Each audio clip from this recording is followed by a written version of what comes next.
Y pues básicamente lo que quiero comentarles el día de hoy, platicarles quizá, pues es una experiencia de vida y pues con este tipo de terapéutica creo que uno aprende más de las experiencias. Y hoy por hoy pues no se habla mucho de la aféresis terapéutica, menos en pediatría. Así que si bien el banco de sangre o el área que mejor debería ser llamada área de medicina transfusional, y justamente porque pues el banco de sangre no nada más tiene un stock de sangre, también tiene pues una diversidad de tratamientos y dentro de estos pues es la aféresis terapéutica. Así que en algún momento cuando fui estudiante, en realidad hace muy poco, en algún hospital tuvimos el caso de un paciente con histiocytosis X de 2 meses de edad. Y entonces, pues no había tantos conceptos de calidad y justamente lo que ahora estamos tratando de instaurar en las instituciones, que son la seguridad en los pacientes. Y de hecho, si en ese momento a lo mejor yo hubiera tenido una plática de aféresis terapéutica en pediatría, pues hubiera tenido la idea de que en aquel momento lo que le pasó a ese niño, pues se hubiera podido resolver. Sin embargo, pues fue algo que desafortunadamente no se resolvió. Y fue en relación a que hubo una, bueno, en el caso de histiocytosis X, en ese momento se le prescribió vinblastina. Y entonces, por un error en la una equivocación en la administración de medicamentos, en lugar de pasarle vinblastina, le pasaron vincristina. Y en ese momento, pues, la residente en ese momento de oncología pediátrica, cuando le informamos, dijo, no te preocupes, para este tipo de enfermedades también se puede usar vincristina. La situación es que el uso de la vincristina, pues, era 8 veces más la dosis que lo que en ese momento se tenía que prescribir de vinblastina.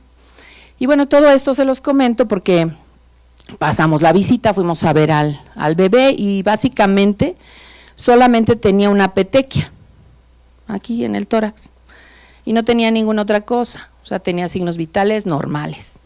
Y entonces todo el mundo pasamos visita y lo vimos y dijimos, está bien el chavito, no hay problema, ¿no? Entonces ya nos pasamos a la siguiente sala. Y resulta que pues activan el código rojo, en ese entonces era código rojo, entonces todos nos vamos a la otra sala y pues el bebé había caído en paro y no lo pudimos sacar. ¿Y qué pasó?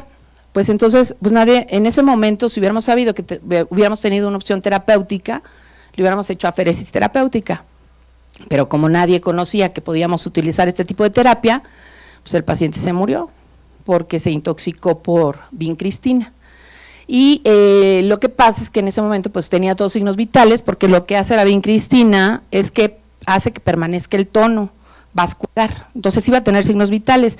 Esa petequia era el signo de que se había transvasado la sangre, porque a pesar de que la vincristina hace que permanezca el tono vascular, pues característicamente lo que hace es que hace que haya fuga, y entonces pues ya había ahí una intoxicación, entonces pues no se actúa a tiempo y todo esto pues es como les digo, es una experiencia de vida que nos hace pensar que pues el que no sabe es como el que no ve, y por lo menos si tenemos alguna opción terapéutica que podemos utilizar, pues podemos hacer que se salve alguna vida.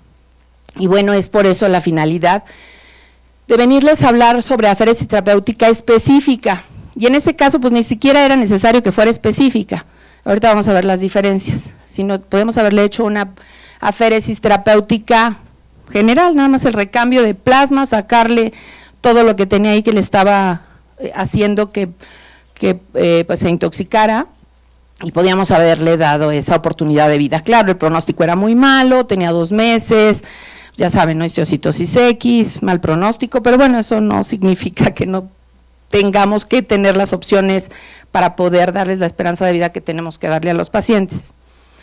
Bueno, en base a eso, pues voy a empezar por decir que aféresis viene de la palabra griega separar o sacar. Entonces se saca un componente en específico y se sustituye por otro, que puede ser en general algún cristaloide, que puede ser mismo plasma, o en el caso específica, pues no se sustituye con nada, como lo vamos a ver más adelante. Entonces, casi la mayor definición que conocemos, que es separar de un donador o paciente el componente, se retiene uno y el resto se le retorna al donador o paciente.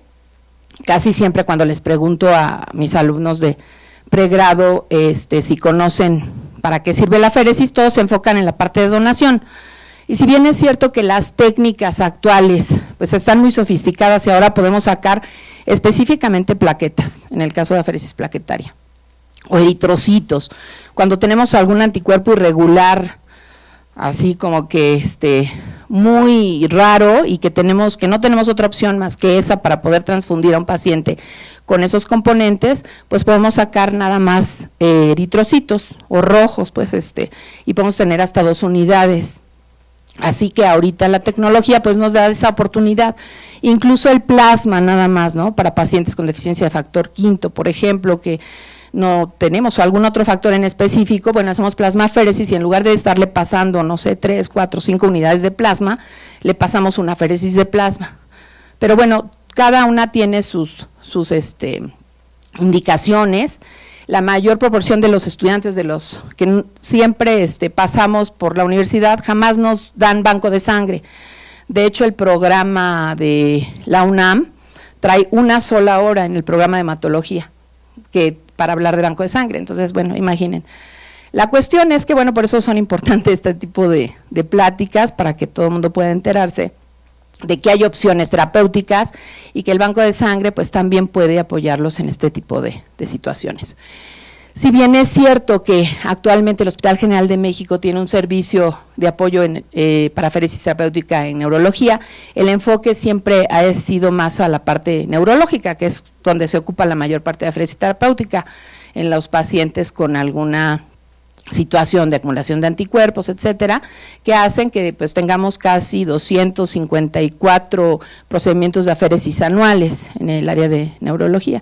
Sin embargo, bueno, pues la situación es que también se pueden hacer otro tipo de procedimientos y que también podemos aplicarlos en los pacientes pediátricos.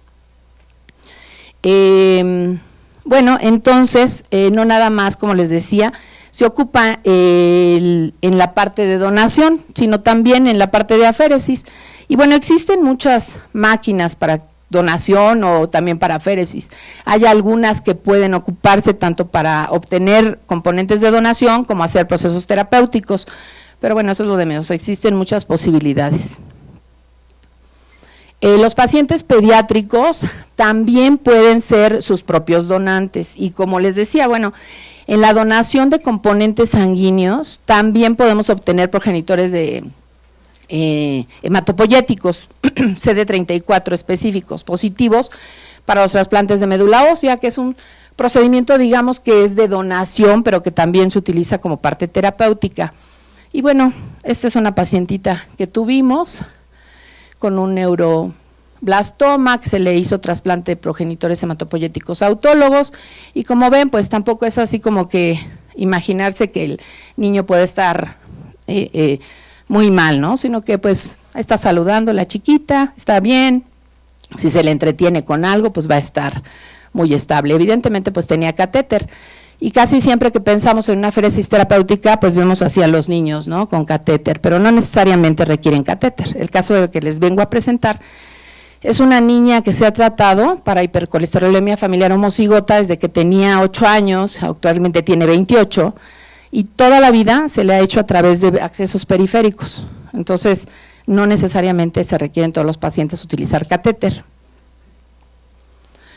Bueno, los casos más conocidos, como les decía, estas son las primeras máquinas, ya son los dinosaurios, que básicamente pues eran unas máquinas gigantes, muy complicadas. Actualmente ya las máquinas son touchscreen y no se requieren. Yo creo que aquí hasta bailábamos era toda una práctica poner ahí el desechable, agarrábamos los tubos y los estirábamos y era todo un tema, pero bueno, no puedo decir que bastante buena también la máquina. Se hacían tanto procedimientos de donación como de aferesis terapéutica, es una niñita con Guillain-Barré. Y bueno, entonces aquí ejemplifico que se saca la sangre, se separan las células y el resto de las células pues se regresan al donador o paciente, que es básicamente lo que es la aféresis, tanto de donación como aféresis terapéutica. Hablar de plasmaféresis terapéutica no significa que vamos a sustituir siempre con plasma. O sea, les digo, lo más frecuente es que se sustituya con albúmina al 5%. Pero bueno, hay algunas excepcionales enfermedades como la púrpura trombocitopénica trombótica, en la que se sustituye con plasma desprovisto de factor o de cleoprecipitado por la propia fisiopatología de la enfermedad y el Adams 13. Pero bueno, eso nada más es para aclarar, porque casi siempre también cuando decimos plasmaféresis, pensamos que siempre se sustituye con plasma, cuando no. La mayor proporción se utiliza albúmina al 5%. Entonces, bueno, decir plasmaféresis es, yo creo que nada más por, de alguna manera, pues un modismo, pero no necesariamente le pasamos plasma a todo. Actualmente existen, dentro de lo que significa la aféresis específica, métodos para extracción selectiva de un componente. Si no deseamos un componente, lo podemos retirar y se devuelve el resto del plasma y componentes al paciente. Entonces, esto es una gran ventaja. Actualmente, entonces, las ventajas respecto al recambio plasmático terapéutico convencional es que en la aféresis específica no tenemos pérdida de factores de coagulación y, por supuesto, el resto de las proteínas plasmáticas, inmunoglobulinas, todo lo que perdemos cuando extraemos el plasma. Entonces, los procedimientos habituales, sacamos muchísimo plasma, de hecho se remueven de 1.5 a 2 volúmenes y eso hace que obtengamos una respuesta terapéutica de hasta un 85%. Entonces, lo que hace la aféresis específica es justamente, pues nada más, retener lo que le hace daño al paciente y el resto se retorna. Y entonces, no tenemos esta pérdida, no hay necesidad de una solución de reposición y se elimina la capacidad que podemos tener de transmitir enfermedades por el plasma o alguna reacción alérgica. Recuerden que la transfusión no tiene un riesgo cero, siempre vamos a tener una posibilidad de que podamos transmitir alguna enfermedad. Entonces, evidentemente es una superventaja que no tengamos que utilizar plasma en las aféresis específicas. ¿Y qué hace entonces por lo que no tengamos que reponer plasma? Bueno, pues porque la tecnología, esta es una de tantas tecnologías dentro de las aféresis específicas, pero en este caso, en específico para la hipercolesterolemia familiar homocigota o heterocigota, las columnas de absorción traen una cama de celulosa que tiene cargas negativas porque están bañadas con dextransulfato y hacen entonces que las lipoproteínas de baja densidad o las ApoB se peguen por ser carga positiva y se queden pegadas en estas camas de celulosa. Entonces, la ApoA se queda libre, las LDL y la ApoB, que son las que nos están originando el problema, se pegan a las camas de celulosa y ahí se quedan. Entonces, la aféresis específica para hipercolesterolemia utiliza una máquina que se llama Caneca, ahorita van en la versión M03, y dentro de esa pues hay un sistema que es el sistema Liposolver, que justamente pues es para lo que les expliqué, de captar justamente el LDL, que es el que está haciéndole daño al paciente, y entonces tiene un sistema primero donde hay un tubing o un equipo inicial donde se obtiene la sangre, se saca la sangre del paciente, pasa a una bomba que él está extrayendo, en este caso se utiliza heparina en lugar de citrato, porque habitualmente, bueno, el citrato también tiene algunos efectos adversos, como el quelamiento de calcio, las parecias y esto, y específicamente aquí se utiliza heparina, y bueno, actualmente pues no se ha tenido ningún evento adverso secundario a ni trombocitopenia por heparina, ni sangrado, ni nada, sobre todo si se controlan los tiempos, ¿no?, en estos pacientes. Y bueno, entonces pasa a un separador de plasma que hace que nos quedemos con el plasma nada más, que pasa a otra bomba, y entonces esta bomba ya lo lleva específicamente a las columnas de absorción de lípidos o el liposorber, y el resto, que ya aquí queda lo que vamos a retener, que serían las LDL, y el resto va a pasar al retorno nuevamente del paciente. Entonces de esa manera funciona. Tiene un tercer, digamos, kit que trae soluciones que van a calibrar esa máquina, que funciona con una calibración de una sustancia hiperosmolar de solución salina al 5%. Pero bueno, eso es como para calibración de la máquina. Esa es una tecnología japonesa. Cuando empezamos a hacerle el procedimiento a la niña que tenía 8 años, empezamos con esta máquina, que es la Kaneka MA01, que la verdad sí parece un robot así medio complicado, pero bueno, ya después se evolucionó a una máquina touchscreen y un poquito más moderna y más accesible y de más fácil manejo, como todo lo que ha ido en tecnología evolucionando. Bueno, se utilizan soluciones, un tubing, pero básicamente, y aunque se evolucionó a una máquina que ya puede controlarse a través de touchscreen en lugar de estarle moviendo a los botoncitos y medio ahí hacerle a lo antiguito, pues realmente esta maquinita touchscreen nos va dando la información de cómo va el procedimiento, trae la cantidad de heparina que se infunde, cada una de estas de estos datos son los que nos aportan de lo que hay de presión de salida, de entrada, la presión transmembrana que mide de esta columna, que es la columna de separación, y luego pasa pues a estas que son las columnas de absorción, las que les digo que tienen este tipo de tecnología de mecanismo de absorción. Y bueno, aquí, y por cuestiones, pues, por supuesto, de privacidad de la paciente, pues lo único que puedo mostrarles es que aquí se está absorbiendo la sangre, y como ven y como veían en el esquemita, pues básicamente ya pasa nada más el plasma a la columna de absorción que tiene esto, y se van alternando porque son dos. Entonces, mientras está funcionando una, la otra se está limpiando, y bueno, así se va trabajando con esta máquina. Pueden... Es un videíto en el que, pues cuando empezamos a ver el funcionamiento de esta máquina, que es touchscreen, perdón la grabación, pero empezamos ya cuando se había concluido el tratamiento, que es básicamente lo que les quería mostrar, pues trae un sistema que salva todos los datos, como que es una maquinita afortunadamente chismosa, porque pues ahí se puede ver absolutamente todo lo que se pasó durante el procedimiento. Esta es la pantalla inicial, donde empezamos aquí para cuando vamos a empezar, pero cuando queremos darle los datos, para que nos muestre los datos, como ahorita, pues ya nos va a dar las alarmas que se presentaron durante el tratamiento, cuánto, desde el volumen que se trató y en qué parte, o sea, cuánto volumen estábamos tratando y qué alarma se presentó. También trae una serie de alarmas que en conjunto con el manual, pues nos otorgan la facilidad de que se puedan ir resolviendo estas partes.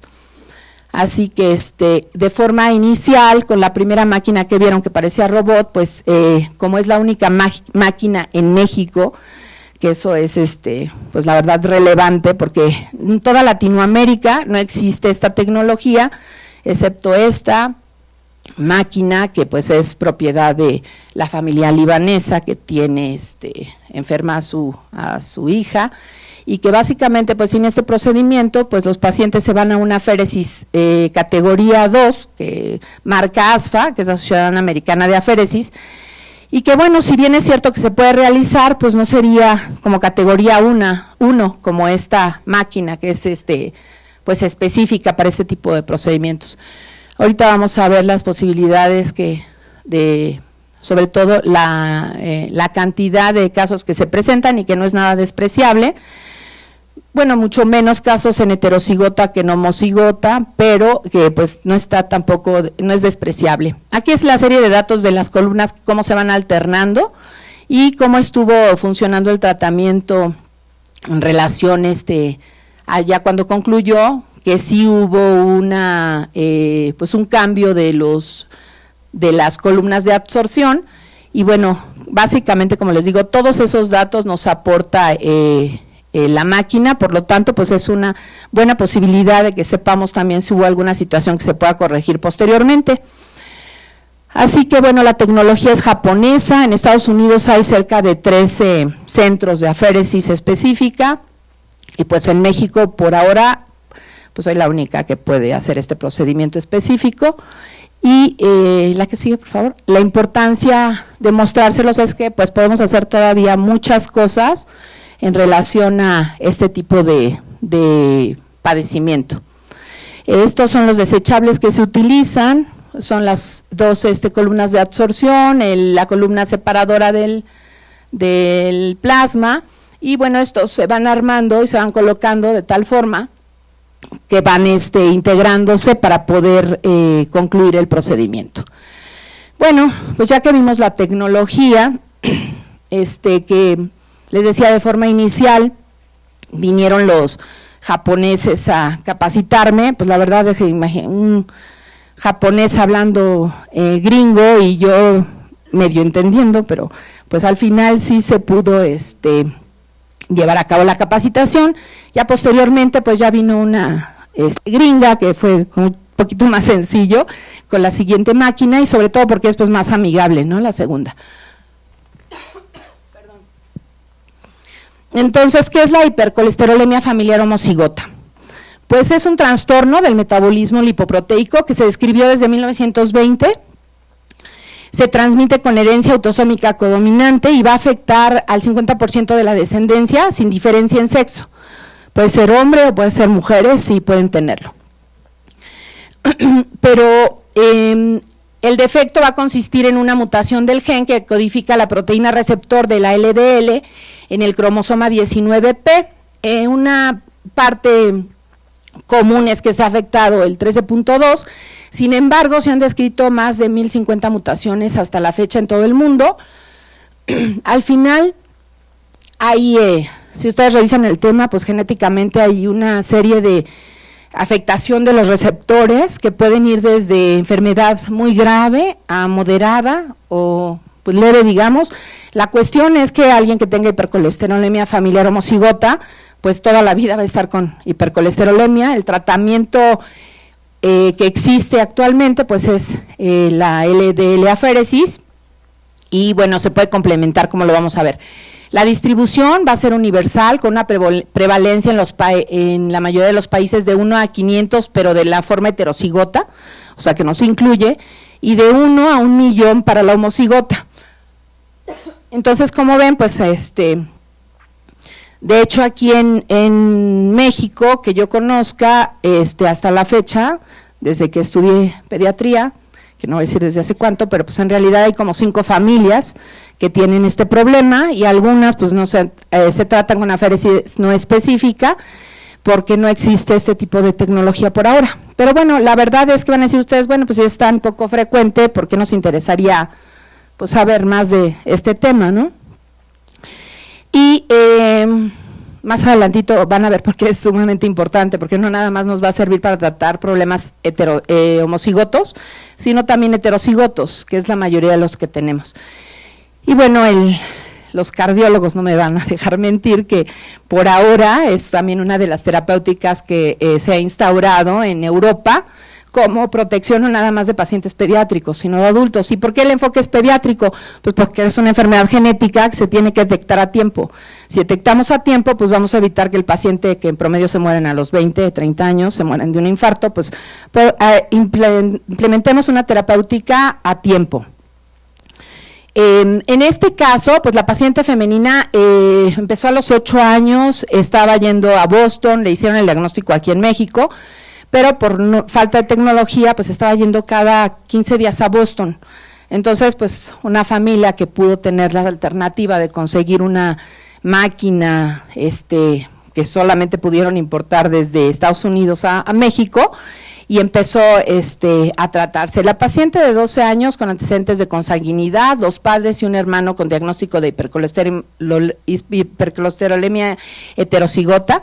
De hecho, pues los padres y las personas que transmiten o que más bien heredan esta enfermedad, pues tienen que ser heterocigotos, y le realizaron el perfil de lípidos, se encontró colesterol de 1000 miligramos por decilitro. Entonces, bueno, entre los síntomas que tenía en la clínica se le hizo el diagnóstico. Se le realiza entonces el diagnóstico, tiene algunas enfermedades asociadas, como lupus eritematoso sistémico y pericarditis, que se resolvió, pero bueno, de alguna manera empezaron también a tratarle eso. Se le empezó a tratar con estatinas, específicamente con atorvastatina, y en Boston el manejo con aféresis específica en el 2002. En México inició su tratamiento con aféresis específica en el 2003. Y aquí, pues como no había en México aféresis, pues fueron a algunos hospitales que manejan puros pacientes pediátricos, pero en ese momento pues solo en uno se aceptó que se hiciera, porque pues no teníamos la posibilidad en México de que nadie le hiciera este procedimiento. Entonces pues también es otra enseñanza de vida, pues nosotros tenemos que empezar a hacer las cosas que nadie se está atreviendo a hacer, porque si no pues no vamos a avanzar. Y en este caso pues también nosotros, en relación a que tengamos la oportunidad de hacer algo, pues tenemos que aventarnos, ¿no? Porque pues somos los hospitales que tenemos mayor relevancia, mayor impacto, y que pues ustedes lo han visto, aquí los pacientes vienen a tratarse porque están buscando pues una alternativa de curación. En este caso entonces se empezó el procedimiento cada 15 días y ya casi en los últimos 5 años se empezó cada mes. El tratamiento, pues como ven, ya lleva 20 años. Hay algunos criterios para aplicación de aféresis específica y, como les decía, no nada más en pacientes homocigotos. Se recomienda la LDL aféresis por la FDA en pacientes tratados con hipolipemia en situación de enfermedad homocigota con LDLs de más de 500 miligramos por decilitro, los heterocigotos no respondedores a terapias convencionales que incluyan ya 2 agentes, hipolipemiantes de distinta clase a máxima dosis tolerada durante al menos 6 meses con LDLs de más de 300 y LDLs mayor de 200 y antecedentes de enfermedad coronaria. Entonces esas son algunas recomendaciones de la FDA. Y les decía, bueno, ¿por qué entonces vamos a realizar aféresis terapéutica a estos pacientes? Pues para empezar, porque si no se la hacen y si no inician tratamiento, pues la peor complicación es la muerte. Les decía que se infartan a los 20, 21 años y pues entre eso también empiezan a hacer complicaciones como aterosclerosis acelerada, que afecta a raíz aórtica, pueden estar afectadas también otras regiones vasculares. De hecho aquí se ve la imagen arrosariada en una angiotac coronaria. Los primeros episodios cardiovasculares importantes a menudo se producen durante la adolescencia e incluso a edades más tempranas, cuando los pacientes LDR negativo no han recibido tratamiento. El LDR, que es el receptor que no tienen, pues es una de las enfermedades más graves, entonces por eso es que puede evolucionar más rápido y provocar antes la muerte con las complicaciones que se presentan. Y pues evidentemente va a haber todas las reacciones secundarias por la acumulación de colesterol a cualquier nivel, ahí sé que nivel valvular, pero puede ser en cualquier vaso, y puede afectar también, a pesar de que afecte válvulas y la que más afectada es la aórtica, incluso puede hacer que haya alteración como cardiopatía aórtica, carotidia y coronarias subclínicas. Entonces, bueno, es una serie de problemática que se va a presentar de todo lo que tiene que ver con la acumulación de colesterol. Y bueno, aquí quise mostrarles cómo empezamos a tratar a la paciente. Tenía 1000 cuando se diagnosticó y que empezó a ir a Boston, y ya cuando empezamos a tratarla aquí con 900, pues básicamente el tratamiento de cada 15 días fue haciendo que se disminuyera. Sin embargo, después del tratamiento las basales pueden ser de 100, pero así se conserva y se ha conservado durante todos estos años. Sin embargo, bueno, también el propio manual recomienda que se puedan hacer, que hay 2 tipos de tratamiento, el A y el B, y cuando no hay una respuesta adecuada se puede hacer incluso semanalmente. y cuando hay una respuesta, pues digamos apropiada, y eso en base a los niveles de colesterol, se puede hacer 15 días, cada 15 días. La cuestión aquí es que, como siempre nos pasa, no a todos, pero en esta ocasión a nosotros sí, que nosotros somos los que hacemos el procedimiento, pero sus médicos siguen estando en Boston, y pues ellos también deciden cada cuándo se le puede hacer el procedimiento. Entonces, bueno, yo les puedo nada más venir a platicar la experiencia en relación a que, pues finalmente ahorita la niña que se empezó a tratar de 8 años ya tiene 28 y pues ha estado bien controlada con ese tipo de procedimiento. Algunos datos clínicos son la presencia de jantomas que podemos apreciar en pues diferentes partes del cuerpo, sobre todo en el área de los codos, en los talones, las manos, las rodillas. A veces se hacen algunas pues acúmulos de ese tipo de colesterol, de grasa, y entonces pues hay que pensarlo. Si ven a un niño que ya tiene jantomas, pues hay que investigar si puede tener esta enfermedad, ¿no? Si no lo pensamos, incluso pues no lo vamos a diagnosticar, pero bueno, esta sería una de las situaciones. También las jantomas los podemos tener así en los párpados, o el arco corneal por colesterol, que habitualmente pues es cuando ya está más avanzada la enfermedad, y lo ideal pues es siempre tratar de diagnosticarla en la infancia. Los estudios que se han hecho, sobre todo de consensos europeos, porque pues les vuelvo a repetir que en México no existe esto, pero en Europa están recomendando la terapia combinada con el uso de estatinas combinadas y aféresis LDL.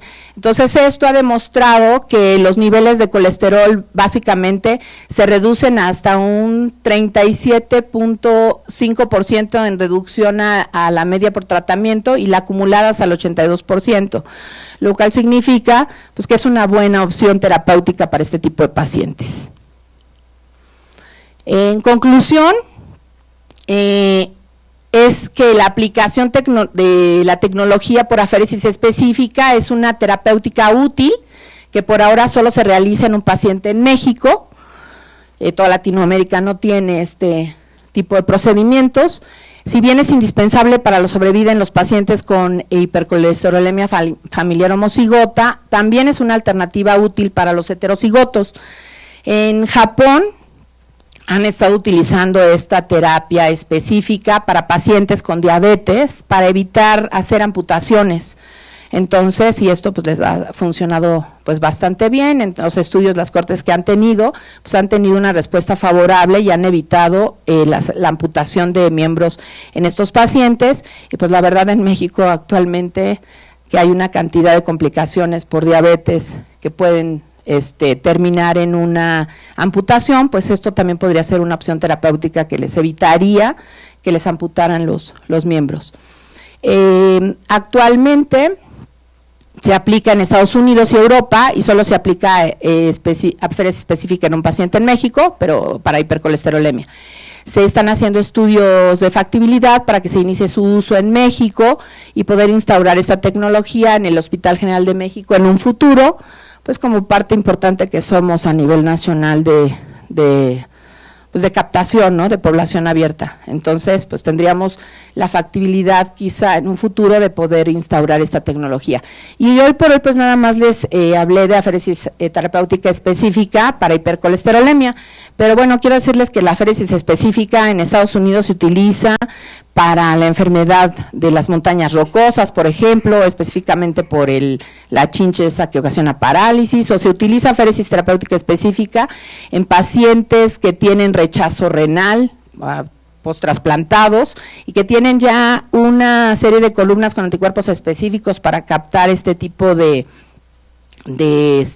anticuerpos que están ocasionando el rechazo, y que de hecho aquí en el hospital se está haciendo. O sea, se está haciendo la aféresis terapéutica en este tipo de rechazo de trasplantes, pero por criterios de ASFA, que son criterios que se publican para que podamos nosotros tomar alternativas de tratamiento, pues estaría en categoría 2 el uso de aféresis no específica. Y pues estas son aféresis específicas que están en categoría 1, que pueden tener una gran ventaja sobre muchos padecimientos que actualmente no tratamos o que pues tratamos así, no tan específicamente. Pues muchas gracias, no sé si tengan alguna duda.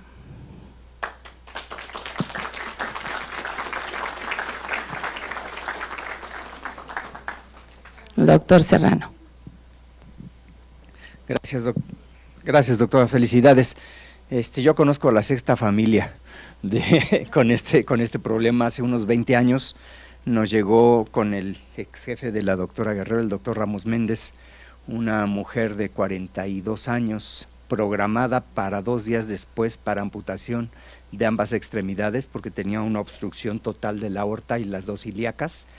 Se había revascularizado coronario a los 19 años y bueno, esta paciente la metimos a un procedimiento híbrido al día siguiente, quirúrgico y endovascular. Se le pusieron 3 stents, 1 en la aorta, 2 en las ilíacas, trombectomía de los dos vasos, incluso de las femorales. La persona hasta la fecha tiene sus 2 piernas y anda caminando.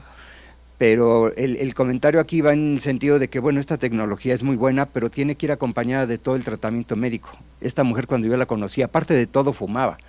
Entonces, evidentemente, le prohibimos fumar, se sometió a un régimen estricto de dieta y complementado con los medicamentos que yo creo que el doctor nos comentará. Hay nuevos medicamentos que han logrado disminuir los niveles de colesterol en estos pacientes. Esta paciente que menciono, que incluso la vimos juntos, en aquella época con dosis tope, lo más que logramos controlar de colesterol era entre 350 y 400. Actualmente con los nuevos medicamentos, que eso se lo dejo al doctor comentarlo, está en niveles prácticamente normales y la persona está prácticamente, funcional completamente de sus extremidades y del corazón. La sometimos aquí también después a 2 procedimientos cardíacos, porque tuvo estenosis de los puentes venosos que se le habían puesto y se le tuvieron que colocar ahí también stents con pavía, ¿te acuerdas? Claro, por supuesto. Le dejo de una vez. Yadira, felicidades, que le has dado una plática maravillosa, es que te agradezco mucho, porque además lo hemos entendido mucho más fácil. Y tocaste un punto bien peculiar, porque decías en tu plática, bueno, esta gente tiene una muerte prematura, es cierto, o sea, ellos, los grandes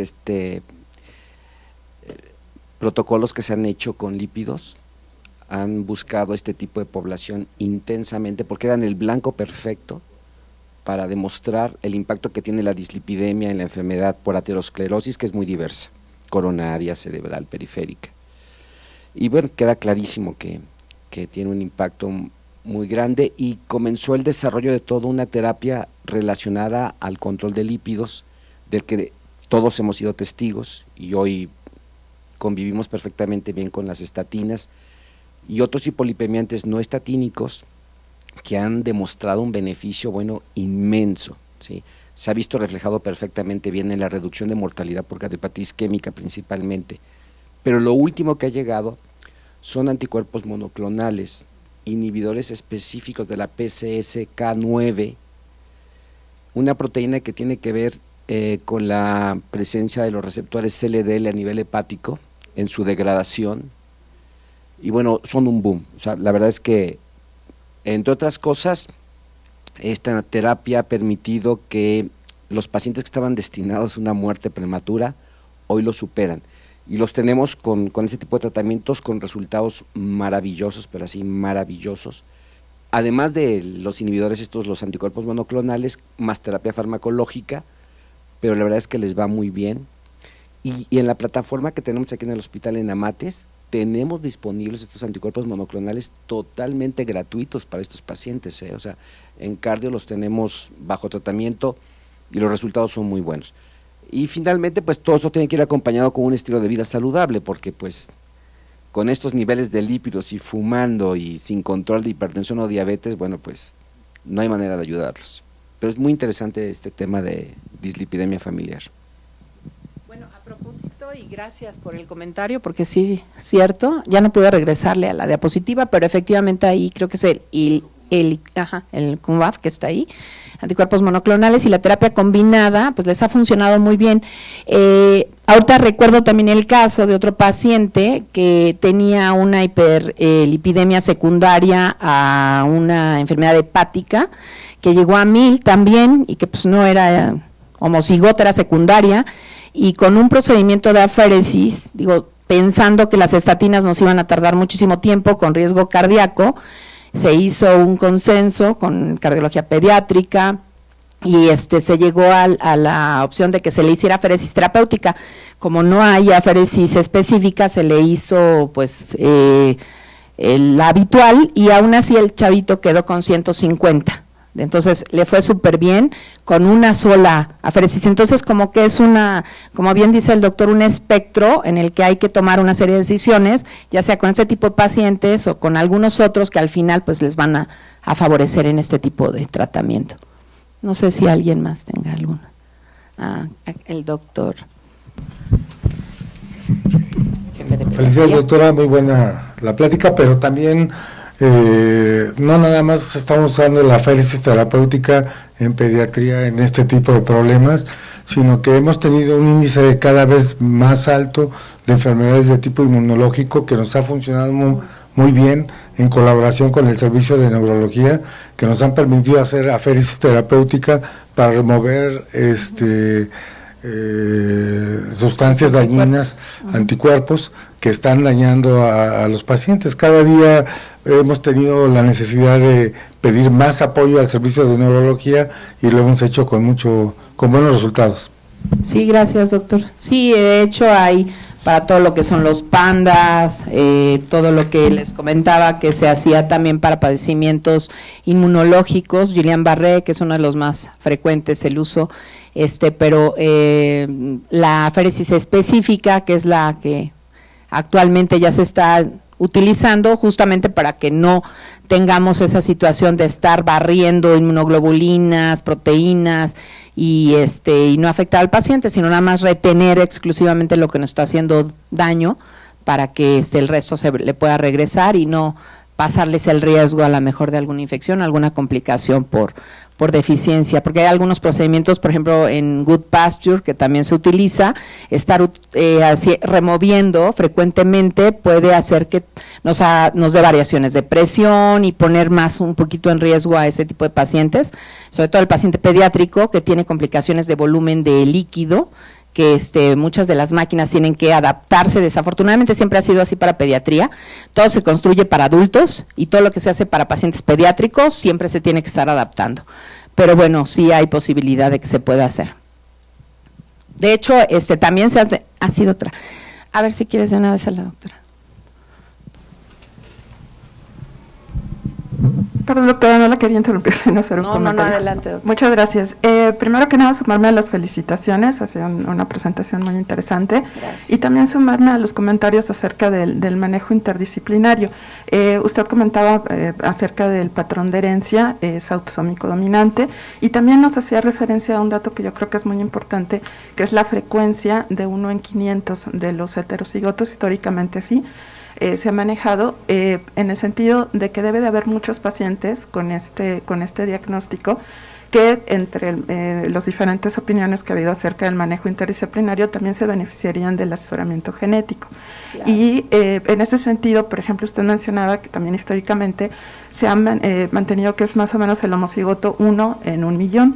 En México, en el último censo de población, somos más o menos 120 millones en 2020. Entonces debe de haber por ahí pues más de los que se ha comentado. Y también una parte muy importante es que en el asesoramiento genético también nos permitiría ver, con base en estos riesgos que usted ha mencionado, la posibilidad de familiares que estén en riesgo de estar afectados, una detección temprana y un manejo que pueda hacer mucho la diferencia. Entonces, muchas felicidades por su plática. Muchas gracias. Y muy acertado su comentario, doctora, claro. O sea, este tipo de pacientes son de manejo multidisciplinario y eso es muy importante lo que usted comentó. Gracias.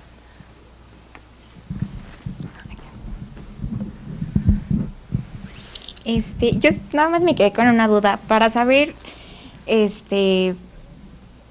¿cuándo podemos saber que la terapia en sí está siendo efectiva? O sea, sé que los pacientes son pues diferentes, responden diferente, pero mi pregunta es, ¿cuándo sabemos que una terapia está siendo efectiva, al menos en el tema del colesterol? ¿Cómo a cuánto deberíamos de bajarlo? Porque ahí mencionaba en la tablita que pues a veces podrían ser, junto con el combinado de estatinas, podríamos tener hasta el 35% de reducción del LDL. Bueno, tenemos una reducción casi siempre que hacemos aféresis, que se remueve 1.5 volúmenes, hasta un 85% de remoción de lo que quieras, anticuerpos, colesterol. En general, ese es un concepto básico de los principios de aféresis. Tú remueves el 85%. Pero evidentemente la terapia combinada pues va a tener que ver, y tiene que ver mucho con el paciente, porque los homocigotos es más difícil alcanzar la cifra. Las cifras normales deberían ser menos de 200, y ya 200 es un riesgo. Pero bueno, la verdad es que, como bien lo dijiste, cada paciente es diferente. Y en el caso, por ejemplo, del niño que tenía 1000, pues lo bajamos a 150, quedó excelente, por decirlo de alguna manera. La niña que tiene, bueno, que ya no es una niña, sino la mujercita que está siendo tratada, que tiene niveles de colesterol que le rebotan a 500 porque es una homocigota, ella, pues la mantenemos en niveles de menos de 300, y digamos que ya, pues, no es lo ideal, porque de hecho una de las maneras clínicas en las que puedes darte cuenta, aparte de que le hagas exámenes de niveles de perfil de lípidos y que controles la LDL, pues por abajo de 150 sería lo ideal, va a depender mucho entonces también de que vaya disminuyendo las placas de ateroma que tienen en la piel. Entonces, ese tipo de clínica, pues te puede ir diciendo que vas con un tratamiento adecuado. Entonces, una serie de parámetros que tienes que ir controlando dependiendo el diagnóstico, si es heterocigota, si es homocigota, si es secundaria, o si está asociada, como bien comentaban aquí los eminentes cardiólogos, con todas las cuestiones asociadas que tenía esa paciente y que la han mantenido pues en niveles pues aceptables, digamos, no los ideales, pero sí los aceptables. Muchos heterocigotos aquí, si se miden, ahorita tendríamos entre 250 a 300 miligramos de colesterol, que hay muchos pacientes heterocigotos, por eso la idea es que, bueno, sí es ideal en homocigotos, pero se puede prever mucho en pacientes que son heterocigotos, porque esos heterocigotos que supuestamente no tendrían por qué seguir elevando, y no tener una dieta controlada, no tener asociaciones que pudieran ocasionarles mayor daño, pues entonces pues estarían perfectamente controlados si fueran heterocigotos, y evitarles alguna complicación en el caso que tuvieran diabetes, por ejemplo, ¿no? Entonces, esto es una gama de aspectos que se tienen que considerar, pero en general sería esa la parte, no sé si me expliqué. Bueno, pues muchas gracias, le paso aquí el micrófono al doctor Ricardo García Cavazos. Gracias, doctora Yadira. Bien, pues vamos a cerrar la sesión con nuestras palabras de nuestra señora directora para cerrar la sesión en su comentario final. No se les olvide que el próximo viernes va a ser en el Abraham Ayala. Por favor. Justo les iba a recordar eso. ¿Cómo están? Buenos días. Había saludado a casi todos, pero me da mucho gusto ver el Aquilino casi lleno. Espero que el Abraham Ayala se llene, por favor. Tenemos todavía algunos problemillas ahí con el ajuste del sonido, del proyector, entonces por eso es que decidimos que hasta la próxima semana, ya que se hagan todos estos ajustes, podamos reiniciar nuestras sesiones allá. Como les decía yo la vez pasada, esas sí ya no se van a transmitir para favorecer el que vayan presencialmente. Pero ya podemos hacerlo, ¿no? Usando adecuadamente el cubrebocas, y los que tengan datos de alguna enfermedad de vías aéreas superiores, pues abstenerse de ir para evitar contagiar a los demás. Pero bueno, doctora Béjar, felicidades, excelente presentación, y como platica el doctor Serrano, pues sí, hace algunos años tratamos a esta paciente, que por cierto era familiar de un radiólogo, y el radiólogo murió de insuficiencia renal.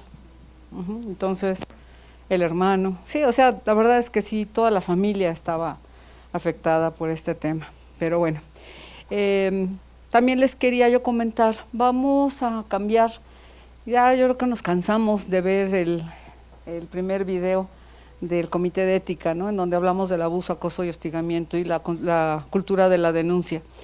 Quiero reforzar mucho este punto, Les quiero comentar que el pasado martes 7 de marzo se hizo la firma del pronunciamiento por parte de todos los institutos nacionales de salud, hospitales federales de alta especialidad, los hospitales regionales de alta especialidad y los hospitales federales de referencia en donde estamos nosotros. En este pronunciamiento contra el hostigamiento, acoso y abuso, hay puntos muy claros que debemos de tomar conciencia de ellos y tomarlos en cuenta, considerarlos y aplicarlos.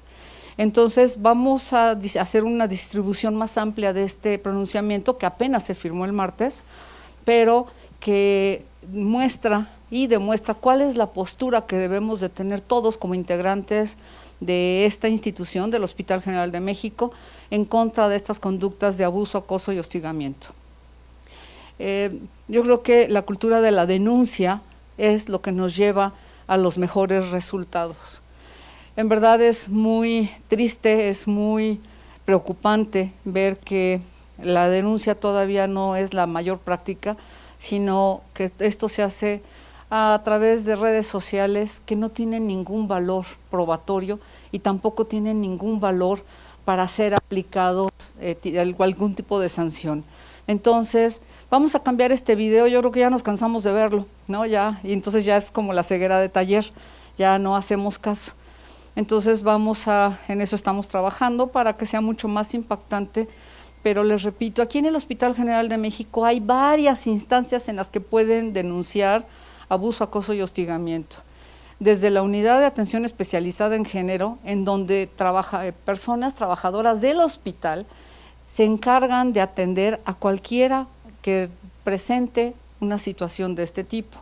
Está dirigida predominantemente a residentes y alumnos, internos, pasantes, residentes, pero podemos atender a cualquier trabajador del hospital que así lo necesite. La unidad de atención especializada en género, le decía al doctor Serrano que vamos a anunciarla como la casita esa de Beetlejuice, ¿se acuerdan? Así con flechitas y demás. Bueno, está ubicada a un lado de checadores, o sea, está en donde antes, hace muchos años, los que llevamos mucho tiempo aquí, donde fue el primer banco, la sucursal de Banpaís, ¿se acuerdan? Y que después fue la subdirección de enfermería, ¿no? Y después fue el sitio donde estaba el comité de bioética. Y ahorita actualmente es la unidad de atención especializada en género. Entonces la vamos a señalar así como con flechas fosforescentes y demás. También está el comité de ética que está en recursos humanos, donde pueden ustedes denunciar es en recursos humanos. Esa es otra instancia hospitalaria en donde participamos varios, yo soy presidente honorario, o sea, ahí sí no puedo ser juez y parte, pero hay muchos de sus colegas que son parte de este comité de ética. Y también forma parte de este comité de ética la función pública a través de un representante del órgano interno de control del hospital. Recuerden que el órgano interno de control es una representación de la Secretaría de la Función Pública al interior del hospital. Entonces también esta es otra instancia. Primero debemos de tratar de resolverlo en casa, con nuestras autoridades, o sea, con nuestras instancias. Pero si no funciona, también está el órgano interno de control, que repito, es una representación de la Secretaría de la Función Pública al interior del hospital. Déjenme platicarles que, por ejemplo, en la Universidad Nacional Autónoma de México hay un órgano interno de control y no uno por cada facultad o instituto o escuela.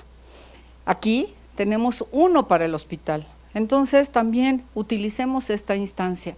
También si quieren llegar a instancias todavía más punitivas, digamos, podemos utilizar hasta la unidad jurídica del hospital.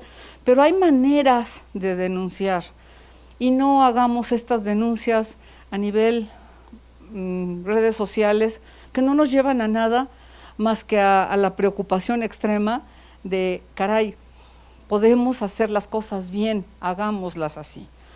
Entonces, perdón por cambiar el tema, pero estamos todavía en el marco de las actividades que se han estado realizando por el Día Internacional de la Mujer, que regresamos a lo mismo. no es un día para celebrar, es un día para conmemorar y para tomar conciencia de todo lo que nos falta por avanzar, pero también de lo que ya se ha logrado. Así que pues les agradezco mucho y les pido que esta información la lleven a todos lados. Todos nosotros somos, en nuestro ámbito de competencia, somos líderes de opinión y debemos de hacerlo del conocimiento de todos para que esto suceda y que hayan consecuencias, ¿sí? Bueno, pues el próximo viernes nos vemos en el Abraham Ayala, les presentaré el informe anual de actividades del 2022 para que vean todo lo que hemos hecho juntos, porque finalmente es un trabajo que hemos hecho juntos y que yo tengo el privilegio de encabezar, pero es un trabajo de todos. Que tengan buen día, vámonos a trabajar y muchas gracias.